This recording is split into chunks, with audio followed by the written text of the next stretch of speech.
Bismillahirrahmanirrahim. Assalamualaikum warahmatullahi wabarakatuh. Waalaikumsalam warahmatullahi wabarakatuh. Bismillah, alhamdulillah, wassalatu wassalamu ala rasulillah. Allahumma la sahla illa ma ja'altahu sahla, wa anta ya hayyu ya qayyumu taj'alul hazna idha syi'ta sahla. Allahu yukrimuna bisadadi wa taufiqi wal ikhlas. Rabbi syrah li sadri wa yassir li amri wahlul 'uqdatam min lisani ya fat.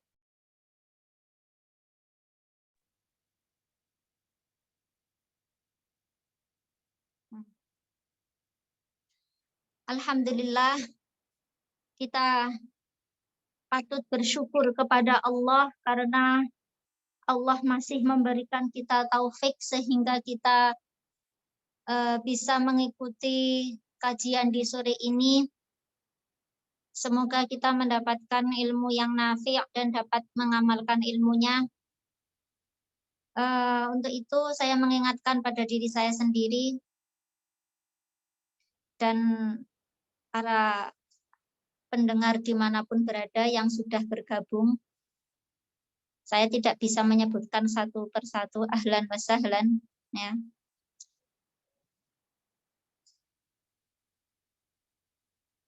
Untuk menghadirkan dalam hati niat ikhlas lillahi ta'ala. Bismillahirrahmanirrahim. Baik, langsung saja saya mulai. Ad-darsu sabi'. Pelajaran ke-7. Bisa dibuka halaman 87 bagi yang punya. Yang tidak punya bisa menyimak di layar ini. Admin kurang besar itu. Coba dibesarkan, bisa nggak? Ya. Barakallahu fiik. Bagus. Ad-du'a'u qala al-mu'allifu rahimahullah. Mu'allif berkata, ad-du'a'u akhiras sholati. Mimma. Di antara doa yang dibaca di akhir sholat adalah Rabbana atina fid dunya hasanah wa fil akhirati hasanah wa qina adzabannar. Rabbana la tuzigh qulubana ba'da idh hadaitana wa hab lana min ladunka rahmah innaka antal wahhab.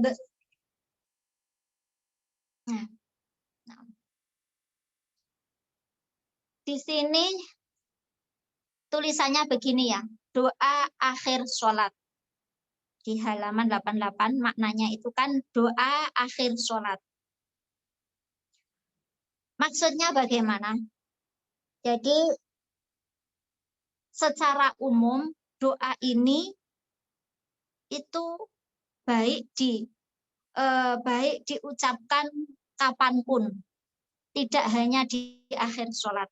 Dan doa ini selain diajarkan dalam Al-Quran juga warid, juga diajarkan oleh Rasulullah Shallallahu Alaihi Wasallam. Tapi ada sedikit perbedaan dalam redaksi lafadznya saja.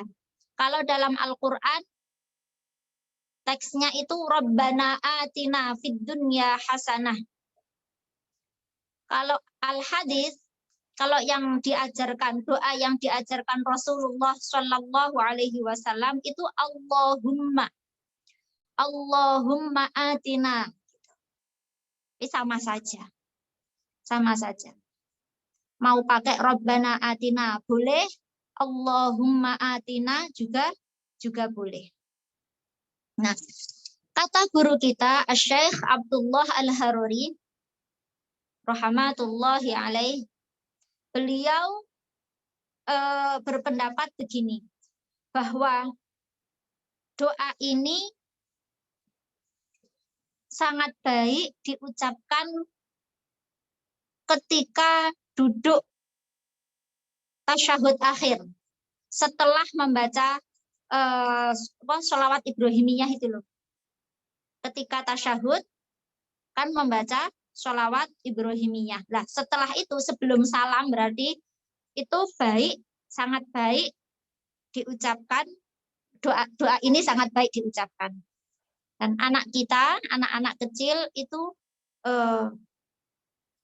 hendaknya diajarkan doa-doa ini. Sebelum salam ya, setelah tasyahud atau membaca sholawat Ibrahimiyah sebelum salam. Tapi ya itu tadi tidak hanya di waktu itu, di kapanpun itu sangat baik. Tapi kata Syekh Abdullah, sebelum salam baiknya berdoa ini. Rabbana atina fid dunya hasanatan wa fil akhirati hasanatan wa qina adzabannar. Maknanya, ya Tuhan kami, berikanlah kepada kami kebaikan di dunia. Ini mufassir, ahli tafsir, menafsirkan kebaikan. Kita meminta kebaikan di dunia. Mufassir itu berbeda-beda dalam mengartikan. Ada mufassir yang mengartikan secara umum bahwa meminta kebaikan di dunia adalah ilmu nafi, ilmu yang bermanfaat. Fid dunya hasanah ai ilman nafi'ah. Ini sebagian mufassir, ahli tafsir. Tapi guru kita, Syekh Abdullah Al-Haruri, menukil dari Al-Imam Al-Hasan Al-Basri bahwa yang dimaksud dengan kebaikan di dunia adalah zaujatan sholihah, istri yang sholihah. Ini bagi laki-laki. Kalau tadi mufassir pertama itu kan secara umum. Secara umum ketika kita meminta kebaikan di dunia adalah ilman nafi'ah, ilmu yang bermanfaat. Adapun Syekh, guru kita Syekh Abdullah Al-Haruri, ketika ditanya apa kebaikan di dunia itu apa, Syekh? Beliau menukil pendapatnya Al-Imam Hasan Al-Basri bahwasanya yang dimaksud dengan kebaikan di dunia adalah zaujatan sholihah, istri yang sholihah. Wa fil akhirati hasanah, dan kebaikan di akhirat. Kebaikan maksudnya apa? Yaitu balasan atas amal sholih ketika di dunia. Balasan kelak di akhirat atas amal sholih di dunia. Apa itu? Pahala itu apa? Pahala adalah balasan yang menyenangkan bagi orang mukmin.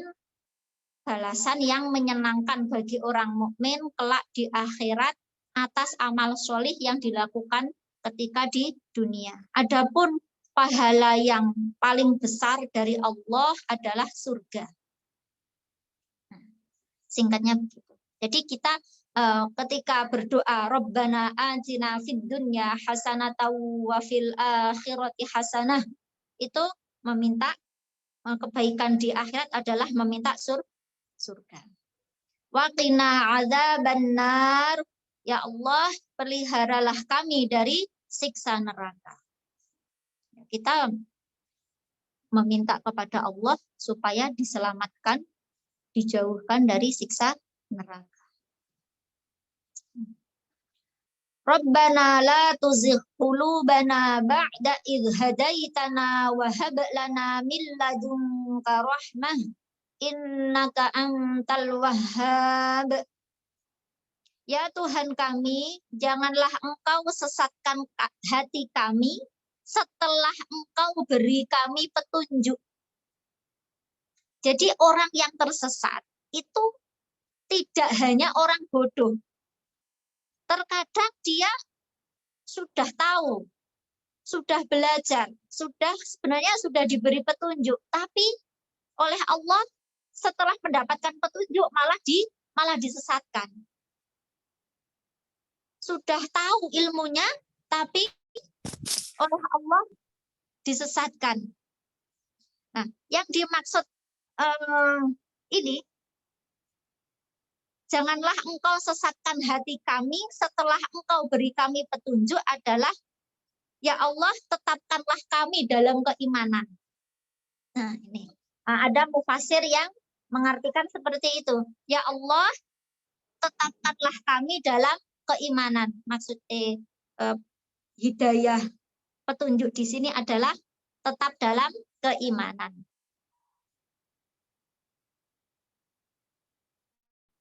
Limpahkanlah kepada kami rahmat-Mu. Sesungguhnya Engkau Maha Pemberi anugerah. Sesungguhnya Engkau Maha Pemberi anugerah. Ini diajarkan kepada anak-anak kecil. Lanjut di halaman 89. Zikir. Zikir ini zikir pagi. Zikir pagi. Pagi itu kapan? Pagi itu setelah subuh sampai kira-kira 3 jam. Pagi adalah setelah subuh sampai kira-kira 3 jam. Berarti antara jam 5 sampai jam 7. Jam 8. 3 jam.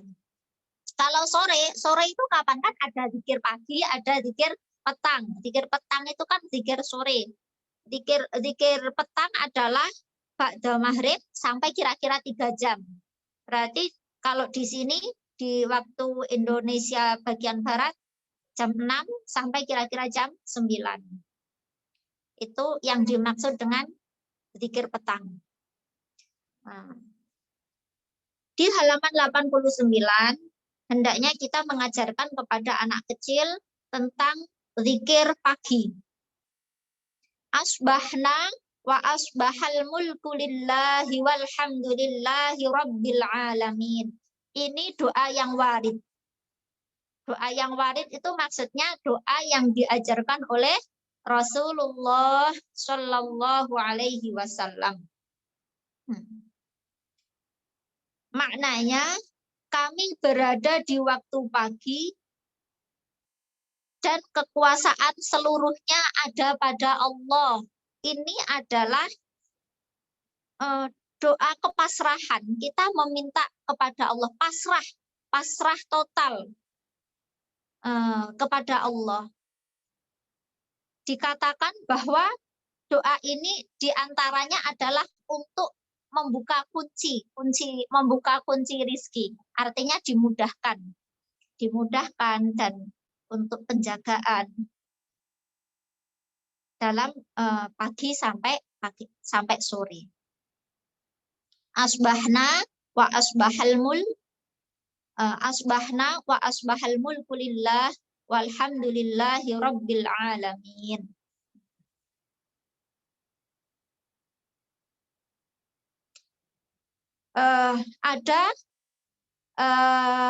Ada yang mengatakan beliau Ustadzuna dari Syekh Salim bahwa doa ini adalah doa untuk mendapatkan kebahagiaan. Untuk mendapatkan kebahagiaan.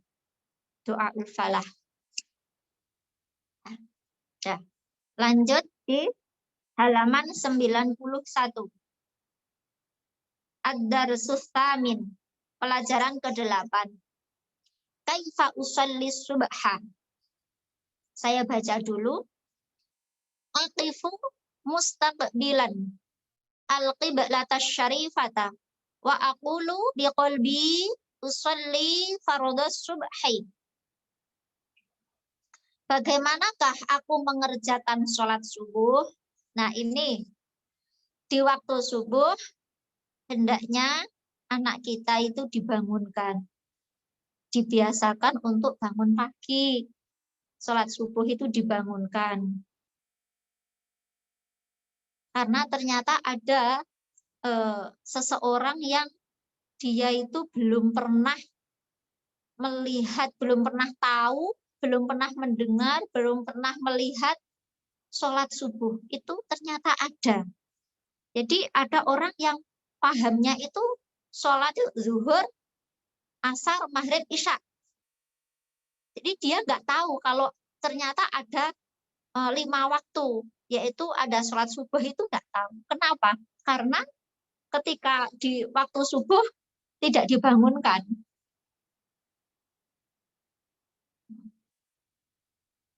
Nah, sekarang kalau anak kita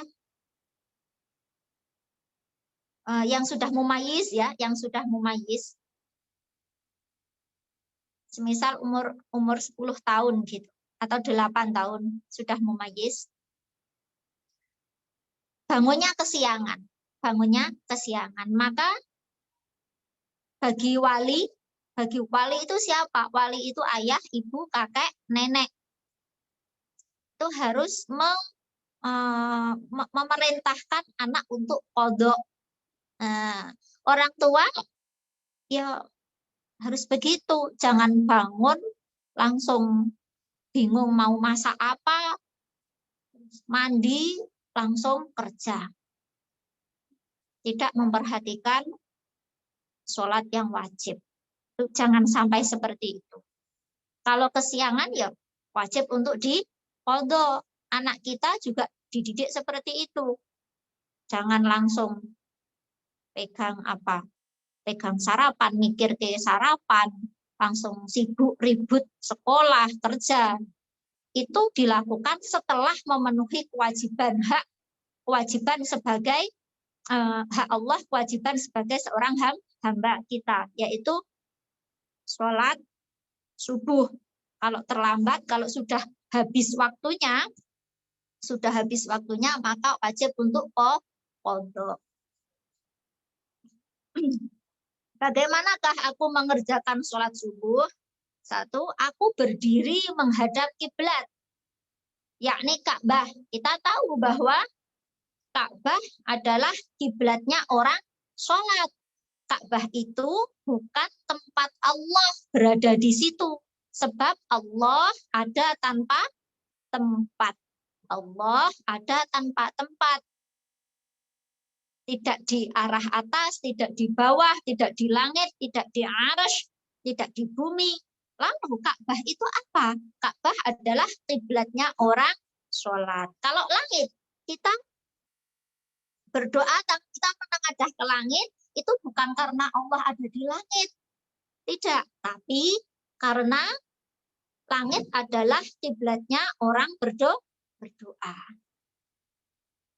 Nah, aku berdiri ya, menghadap kiblat, yakni Ka'bah yang mulia. Dan berkata dalam hati, yakni niat, aku melakukan sholat fardu subuh. Jadi, usolli fardu subhi adalah niat yang paling sedikit di dalam hati.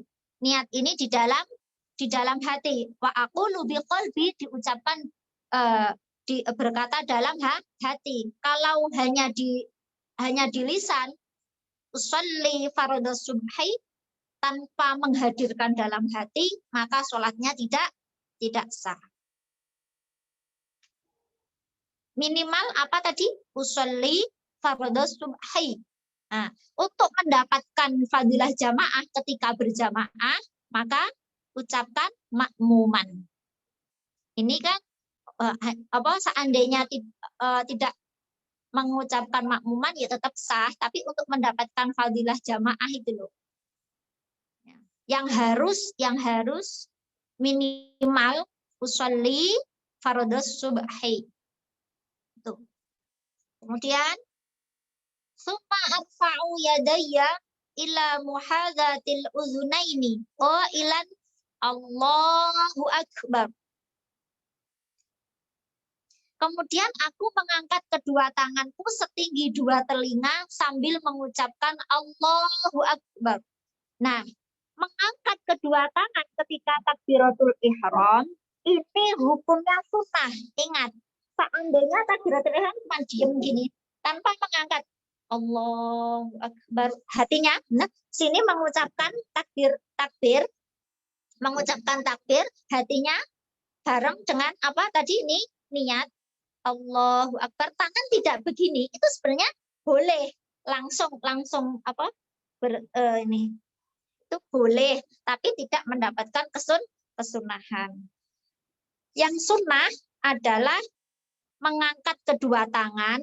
Nah, gimana caranya? Ini ulama berbeda pendapat, tapi yang sempurna gini.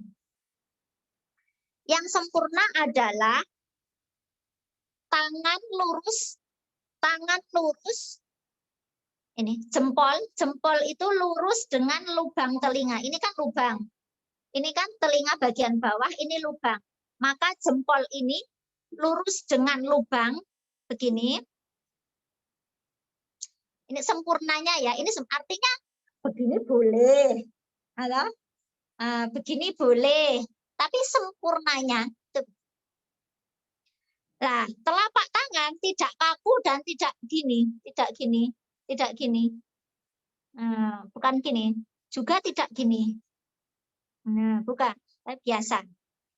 Lemes. Tidak terlalu lemas, tidak terlalu kaku. Biasa. Dan menghadap ke gini. Ke depan. Ini apa? Jempol lurus sejajar dengan lubang telinga. Dan jari-jari juga tidak gini, tidak terlalu renggang dan enggak gini, tapi biasa. Nah, ini adalah kamilan yang sempurna begini. Allahu Akbar. Takbiratul ihram itu membaca Allahu Akbar. Ini juga anak kita diajarkan dengan benar membaca takbir itu harus dengan benar. Tidak boleh memanjangkan A-nya. Allah itu enggak boleh. A-nya tidak boleh dipanjangkan. Allahu. Hu-nya juga pendek, enggak boleh dipanjangkan. Allahu. Itu enggak boleh. Allahu Akbar. Ba-nya juga enggak boleh panjang, enggak boleh, tidak boleh begini. Allahu Akbar. Dengan memanjangkan ba-nya. Kalau sampai salah membaca takbirnya, seperti tadi yang sudah saya contohkan, maka tidak sah sholatnya karena takbiratul ihram itu rukun qauli. Dan ini harus diucapkan. Ya, namanya aja rukun qauli. Kalau niatkan rukun qalbi, yaitu yang dilakukan oleh hati, tidak diucapkan. Adapun takbiratul ihram itu rukun qauli, harus keluar suara, minimal telinganya sendiri itu mendengar, nggak boleh umi-umi gini tanpa mengeluarkan suara. Nah, nggak boleh. Juga tidak boleh dibatin. Ininya nggak mengeluarkan suara. Nggak boleh. Jadi harus keluar suaranya. Allahu Akbar. Minimal. Dan nggak boleh menambahkan wawu. Maksudnya gimana? Gini. Allahu Akbar. Sebelum akbar menambahkan wawu. Allahu Akbar. Itu nggak boleh. Jadi anak-anak itu harus diajarkan takbir dengan benar. Baik dalam sholat, azan, maupun takbir itu loh, kalau id itu. Harus dengan benar. Kalau salah, ya maknanya salah. Kalau maknanya udah salah, ya berarti nanti sholatnya tidak sah. Allahu Akbar, Allah Maha Besar derajatnya. Ya, kedudukannya, bukan besar bentuknya. Allah tidak berbentuk karena Allah bukan benda. Allah Maha Besar kedudukannya, bukan bentuknya. Maha suci Allah dari bentuk. Tuh, yang dimaksud dengan Allahu Akbar. Kalau sampai baknya dipanjangkan, Allahu Akbar. Maknanya apa? Akbar itu beduk. Berarti Kalau Allahu Akbar, berarti Allah beduk. Otomatis sholatnya tidak sah, dosa. Azan juga gitu, nggak boleh. Allahu Akbar, Allahu Akbar, nggak boleh. Meskipun azan mau lagu yang gimana, tetap harus dengan yang benar. Ya, ini tentang takbiratul ihram. Kemudian summa aqra'u doa al-iftitah. Kemudian aku membaca doa iftitah. Nah, ini. Kemudian aku membaca doa iftitah. Iftitah itu artinya pembuka. Kemarin dalam ini ya, halaman berapa? Sudah. Oh, halaman 75 di situ tentang doa iftitah. Wajjahtu wajhiya lilladzi faqaras samawati wal ard, yang banyak diucapkan, dilakukan oleh kebanyakan orang. Itu. Tapi begini, pada prinsipnya doa iftitah itu tidak harus itu. Nah, dan hukumnya apa sih doa iftitah itu? Hukumnya kan sunnah, bukan rukun. Doa iftitah itu bukan rukun. Yang warid memang wajjahtu wajhiya lilladzi faqaras samawati wal ard, itu kan yang warid. Tapi jika takut salah, karena pernah ada umat saya itu kadang kebalik-balik, harusnya wama ana minal musyrikin gitu kan harusnya. Tapi sering kebalik-balik, itu gimana umat? Daripada nanti salah, maka supaya kita tetap mendapatkan kesunahan, doa iftitahnya bisa diganti dengan ini. Subhanallah, walhamdulillah, wala ilaha illallah, Allahu Akbar. Jadi dalam iftitah itu agar mendapatkan kesunahan harus ada 4 zikir. Ya.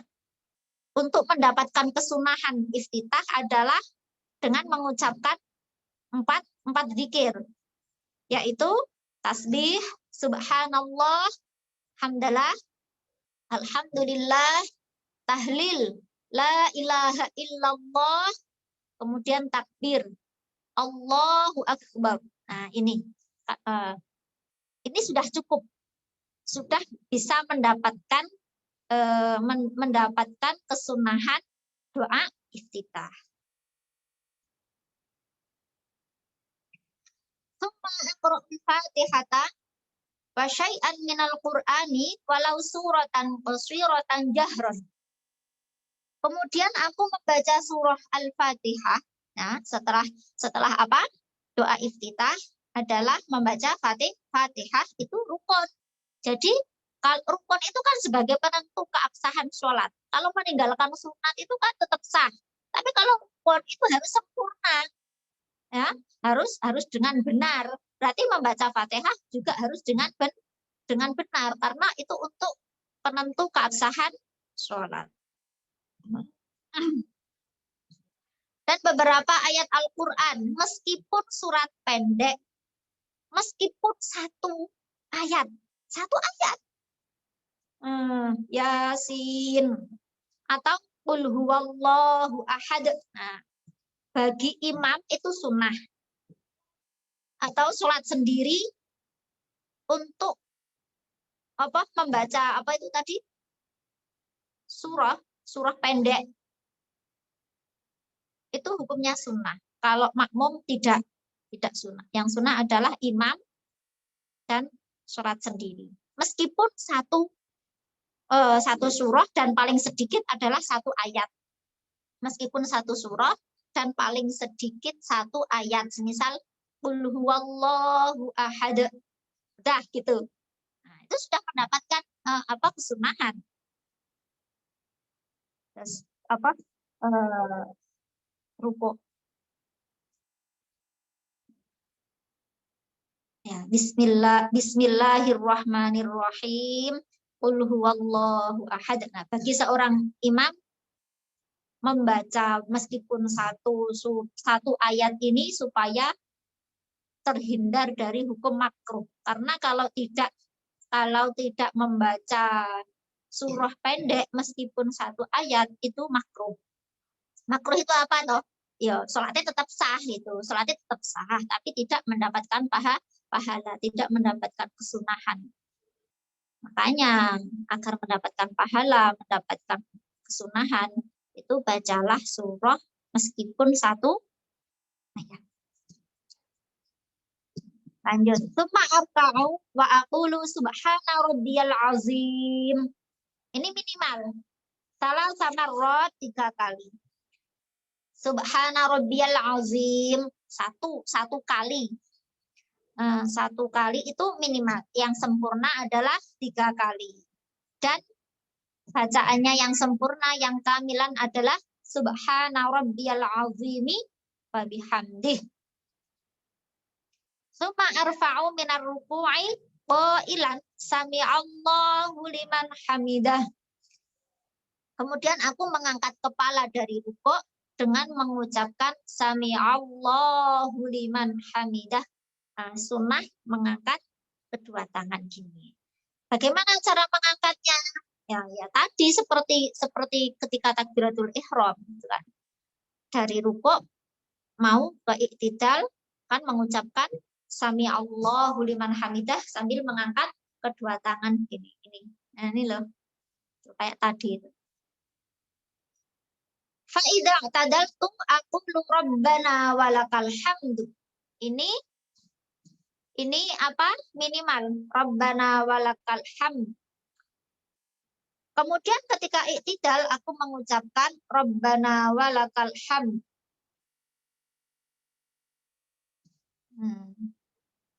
Ya, itu minimal.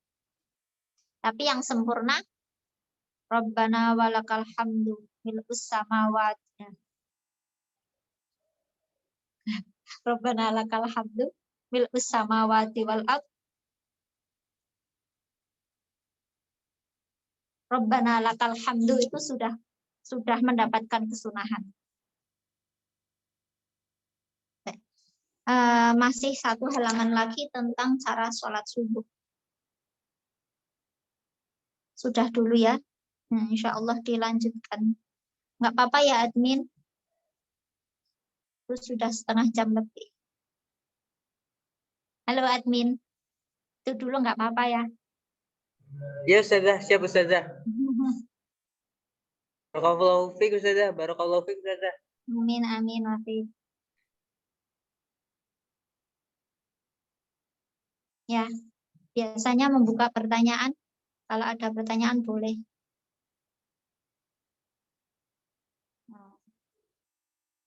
Udah, nggak ada ya kayaknya.